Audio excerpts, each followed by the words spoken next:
Aminado ang ilang eksperto na pahirap ng pahirap ang pagtukoy sa mga content na gawa sa artificial intelligence.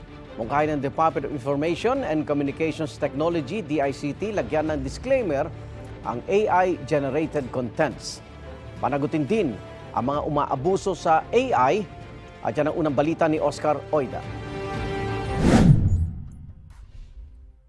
Sa ganda ng kalidad na pagkakamala ng totoo ang mga videong gawa ng artificial intelligence o AI kung hindi susuriing mabuti.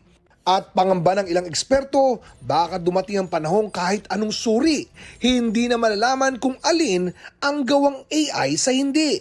Kaya may mungkahi ang bagong panumpang Deputy Executive Director ng Cybercrime Investigation and Coordinating Center.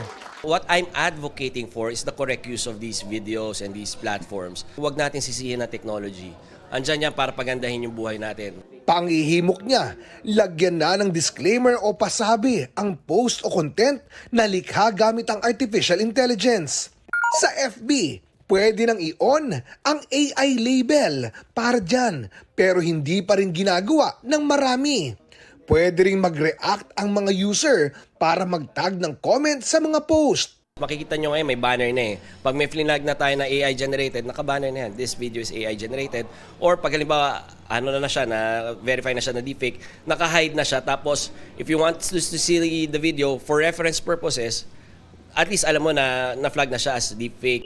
Ano't ano man, tututukan anya ng CICC ang pagsugpo sa pang-aabuso online, kabilang ang fake news, mga panloloko at trolls. May mga paraan na rin sila para mag-detect ng mga gawang AI at deepfake. Yung galaw ng bibig, yung pixelation, yung difference ng shading. Pero more advanced technology, more definitive. Kasi ang goal talaga namin may mapanagot eh. So kailangan yung ebidensya na pinoprocess namin would lead to prosecution. So mas advanced, so mas detailed yung pag-analysis namin at pagre-report namin when it comes to deepfakes. Ang DepEd naman, gusto ring palakasin ang critical thinking skills ng mga estudyante. Bagay na itinuturo na sa ibang bansa. Kailangan maging mapanuri at yun ay gusto namin ituro rin sa eskwelahan. Tinatrabaho na anya ng DepEd ang pagtatatag ng isang AI Research Center na tutulong sa mga mag-aaral na makasabay sa mabilis na pagbabago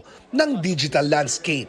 Ito ang unang balita, Oscar Oida para sa GMA Integrated News. Igan, mauna ka sa mga balita, mag-subscribe na sa GMA Integrated News sa YouTube para sa iba't ibang ulat sa ating bansa.